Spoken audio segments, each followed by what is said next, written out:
अस्सलाम वालेकुम दोस्तों। आज की वीडियो में हम देखने वाले हैं इन पेज उर्दू में एडिट मेन्यू के बारे में। पिछली वीडियो में हमने फ़ाइल मेन्यू और टूल बार ये सब कुछ देख लिया है। तो अगर आप ये सब वीडियो देखना चाहते हैं तो इन पेज कंप्लीट कोर्स के नाम से एक प्लेलिस्ट है, उसमें आपको सारी वीडियो तरतीबवार मिल जाएंगी। तो आप इन पेज का कंप्लीट कोर्स कर सकते हैं। तो चलिए आज का सबक शुरू करते हैं। जैसे हम एडिट मेन्यू में जाते हैं, सबसे पहले हमें मिलता है अंडू टेक्स्ट एडिटिंग यानी कंट्रोल जेड। तो शायद जो कंप्यूटर पहले से जानते हैं वो इसके बारे में जानते होंगे कंट्रोल जेड का काम क्या होता है। तो कंट्रोल जेड का काम ये होता है, जैसे आइए हम नीचे चलते हैं। मैं यहाँ पे ये एक बॉक्स बना रहा हूँ और मैं इसको एडिट करूँगा। जैसे मैंने इतना साइज़ दिया है इसको, और मैं यहाँ से इसको यहाँ तक इतना बड़ा कर रहा हूँ। लेकिन फिर मुझे ख़याल आया कि मुझे यहीं तक रखना चाहिए था।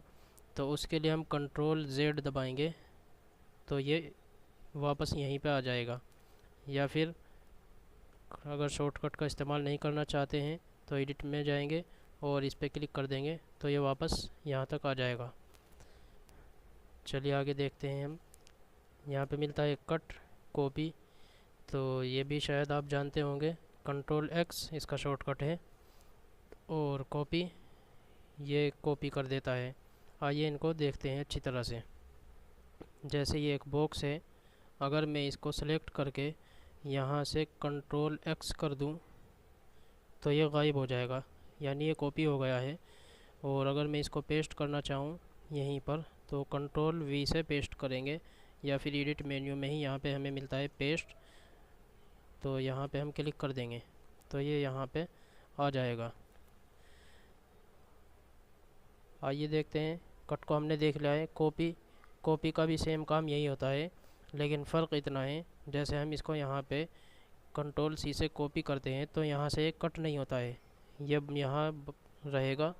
और जहाँ पे भी हम इसको पेस्ट करना चाहेंगे वहीं पर ये डुप्लिकेट आ जाएगा। तो कंट्रोल वी से हम पेस्ट करते हैं, या फिर एडिट मेन्यू में जाके हम यहाँ पे पेस्ट कर देंगे तो ये यहाँ पे आ जाएगा। तो ये फ़र्क होता है कट में और कॉपी में। तो पेस्ट को हमने देख लिया है। आगे देखते हैं डुप्लिकेट।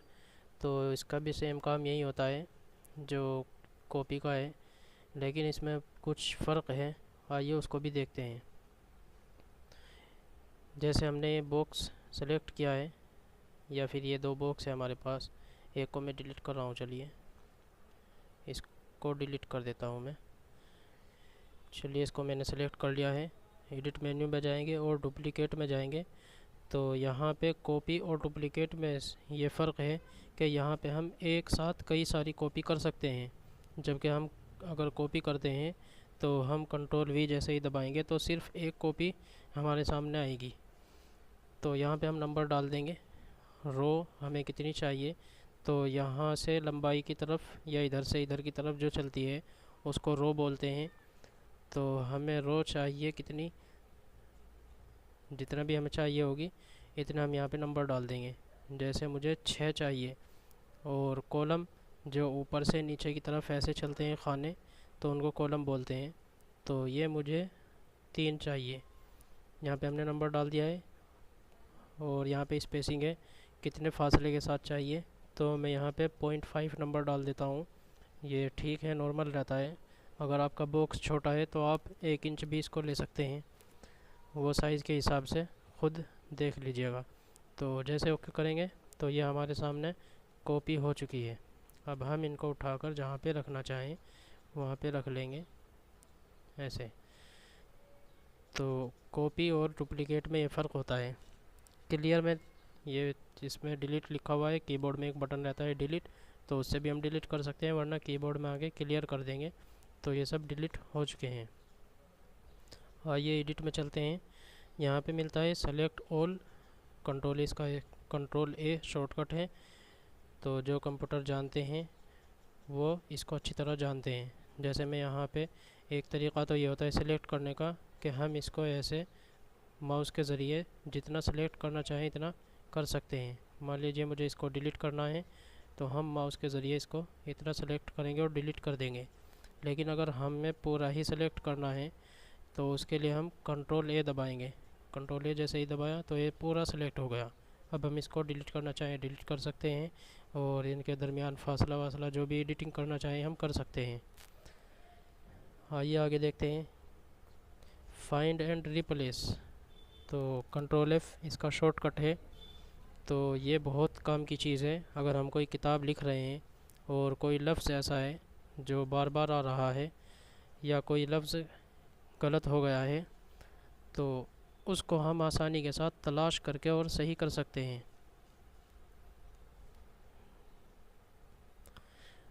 आइए इसको अच्छी तरह समझ लेते हैं। फ़ाइल मेन्यू में जाएंगे और मैं यहाँ पे चलिए वाली एक फ़ाइल खोल लेता हूँ ताकि आपको अच्छी तरह समझा सकूँ। तो इसमें जैसे मुझे कोई लफ्ज़ सही करना है तो उसको हम तलाश करके सही कर सकते हैं। ये तो एक सफ़ा है, लेकिन जब हम किताब लिखते हैं तो उसमें बहुत मुश्किल होती है। हमने अगर किताब लिखी और उसको तसहीह के लिए दे दिया तो उसमें वो निशानात लगा कर दे देते हैं, तो हमें उनको ढूंढना पड़ता है। तो उसका बहुत आसान तरीक़ा यही है। जैसे मान लीजिए मैं इसमें कुछ, वैसे तो इसमें सब कुछ सही है, लेकिन मैं चाहता हूँ जैसे खिलौना है तो मुझे नून के बाद जो अलिफ है इसको हटाकर इसके बाद हा लगाना है। तो इसके लिए हम जाएंगे फ़ाइल में, एडिट मेन्यू में, और फाइंड एंड रिप्लेस में जाएंगे। तो यहाँ पे हम इसको चलिए देखते हैं अच्छी तरह। तो फाइंड टेक्स्ट, यहाँ पे जो हमें तलाश करना है उसको हम यहाँ पे लिखेंगे। तो हमें खिलौना तलाश करना है तो हम खिलौना यहाँ पे लिखेंगे। तो ये हमें तलाश करना है, जो सही लफ्ज़ है वो हमें ऊपर लिखना है जो हमारी किताब में लिखा हुआ है, और जो हमें सही करना है वो यहाँ पे हम रिप्लेस में डालेंगे। तो मुझे डालना है इसको हा के साथ, खिलौना।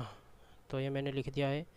तो अब हम यहाँ पे रिप्लेस ऑल कर देंगे, तो जितने भी हमारी किताब में खिलौना लिखा हुआ होगा जहाँ जहाँ भी, तो ये पूरी किताब में सबको सही कर देगा। लेकिन अगर सिर्फ एक को करना चाहते हैं तो फाइंड नेक्स्ट पे पहले यहाँ पे टिक लगा देंगे फ्रॉम बिगिनिंग। तो अब हम फाइंड नेक्स्ट करेंगे। तो यहाँ पे लिखा हुआ है, आइए आगे भी देखते हैं। फाइंड नेक्स्ट करेंगे तो इसमें हमारी किताब में सिर्फ एक ही बार लिखा हुआ है खिलौना। तो हम यहाँ पे कर देंगे रिप्लेस एंड फाइंड। तो ये खिलौना हो चुका है। तो ये बहुत आसान तरीक़ा होता है अगर हमारी किताब में कोई गलती है उसको सही करने का। बहुत सी किताब ऐसी होती है कि उसमें एक ही लफ्ज़ बार बार आता रहता है बार बार, और वो पूरी किताब में गलत ही होता है। तो उसको सही करने का ये बहुत आसान तरीक़ा है। यहाँ पे हम फाइंड टेक्स्ट में जो किताब में लफ्ज़ मौजूद है वो लिखेंगे, और रिप्लेस विद में हम लिखेंगे जो हमें सही करना है वो लिखेंगे। यहाँ पे फ्रॉम बिगिनिंग पे टिक लगाएंगे और यहाँ पे रिप्लेस ऑल कर देंगे तो पूरी किताब सही हो जाएगी। और अगर यहाँ पे करेंगे रिप्लेस एंड फाइंड तो सिर्फ एक एक लफ्ज़ ही हमें तलाश करके देगा, और जिसको हम सही करना चाहें उसको हम सही कर देंगे। आइए देखते हैं एडिट मेन्यू में। तो यहाँ पे मिलता है top most, send to back, bring to front. आइए इनको भी हम देख लेते हैं। हम चलते हैं अपनी पुरानी फ़ाइल में। इस वाली को मैं बंद कर देता हूँ। चलिए यहाँ पे मैं एक बॉक्स बना लेता हूँ। ये हमारा एक बॉक्स है, कलर इसका मैं कर दूँगा चेंज यहाँ पे। चलिए मैं यहाँ पे रेड कलर ले लेता हूँ इसका, और इसी के ऊपर मैं एक बॉक्स और बनाऊँगा। तो अभी आप देख रहे होंगे इसमें भी जैसे मैं कलर डालूँगा पहले, तो देख रहे होंगे जो बॉक्स मैंने पहले लिया था वो नीचे है, और जो बाद में बनाया मैंने वो ग्रीन वाला ऊपर है। तो यहाँ से लाल बॉक्स नज़र नहीं आ रहा है। तो अगर हम यहाँ पे लाल वाले बॉक्स को सेलेक्ट करेंगे और एडिट मेन्यू में जाएंगे, ब्रिंग टू फ्रंट करेंगे तो ये ऊपर आ जाएगा। तो अगर कभी इस तरह बॉक्सेस पे हम काम कर रहे हैं और बॉक्स ऊपर नीचे हो रहे हैं, हम चाहते हैं कि कौन सा ऊपर रहे कौन सा नीचे, तो हम यहाँ से कर सकते हैं। आगे देखते हैं हम एडिट मेन्यू में। यहाँ पे मिलता है लॉक गाइड्स। यहाँ पे सेंड टू बैक है, तो सेंड टू बैक या ब्रिंग टू फ्रंट हम दोनों का काम एक ही होता है। सेंड टू बैक का मतलब ये है कि हम इसको सेलेक्ट करके और पीछे पहुँचा सकते हैं। या फिर इसको हम सेलेक्ट करेंगे तो ब्रिंग टू फ्रंट कर देंगे, या फिर हम इसको सेलेक्ट, अगर ये सेलेक्ट है हमारा, इसको हम नीचे पहुंचाना चाहते हैं तो सेंड टू बैक कर देंगे। तो कोई भी हम सिलेक्ट कर सकते हैं। लॉक गाइड पे हम जैसे जाते हैं, पहले हम यहाँ पे गाइडलाइन ले लेते हैं। यहाँ से हमने गाइडलाइन ली और हमें इसकी अब ज़रूरत नहीं है, तो हम इसको यहाँ से उठाकर यहाँ पे छोड़ देंगे तो ये डिलीट हो जाएगी। लेकिन अगर हम यहाँ पे गाइडलाइन लेकर और एडिट मेन्यू में जाकर लॉक गाइड्स पे क्लिक कर दें तो अब हम इसको डिलीट नहीं कर सकते, सेलेक्ट ही नहीं होगी ये। तो कभी कभार इसकी ज़रूरत पड़ जाती है, तो ये सेलेक्ट ही नहीं हो रही है। तो इसको हम यहाँ से लॉक गाइड, इसका लॉक हटा देंगे। अब हम इसको यहाँ पे सेलेक्ट करके और यहाँ पे छोड़ देंगे, डिलीट हो जाएगी। आगे हमें मिलता है स्टोरी एडिटर। तो ये बिल्कुल यूज़लेस है, इसका कोई भी ख़ास इस्तेमाल नहीं है। यहाँ पे मिलता है हमें डिलीट पेज, तो इसका खूब इस्तेमाल होता है, इसको हम ज़रूर देखेंगे। जैसे हम यहाँ पे, हमारे पास एक पेज है अभी, हैंड टूल में जाएंगे हम, यहाँ पे और पेज यहाँ पे ले लेंगे। तो जैसे मैं यहाँ पे एंटर दबाऊँगा, एंटर, तो अब यहाँ पे देख सकते हैं नीचे, तो हमारे पास कुल 2 पेज हैं। ये दूसरा पेज है और जैसे ही हम ऊपर जाएंगे तो ये हमारा पहला पेज है। तो हमें सिर्फ एक ही पेज में काम करना है, हमारा काम जो है वो एक ही पेज में हो चुका है। तो दूसरा पेज हमें डिलीट करना है, क्योंकि अगर हम इस किताब को प्रिंट करें या फिर इसको हम PDF बनाएं तो एक पेज फालतू रहेगा उसमें, जो कि अच्छा नहीं लगेगा।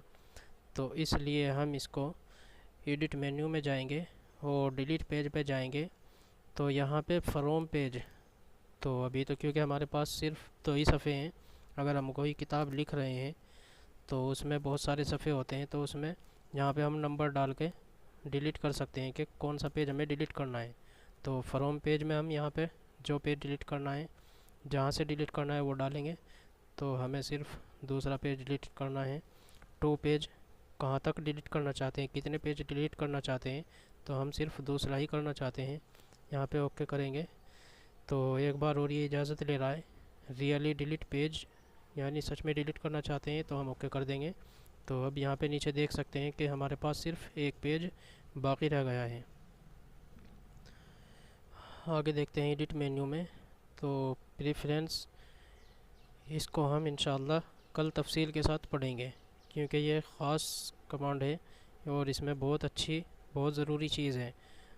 तो वीडियो लंबी हो जाएगी, तो इंशाल्लाह इसके ऊपर मैं दूसरी वीडियो बनाऊंगा, आप उसका इंतज़ार कीजिए। इंशाल्लाह 1 दिन बाद या 2 दिन बाद वीडियो आपको मिल जाएगी।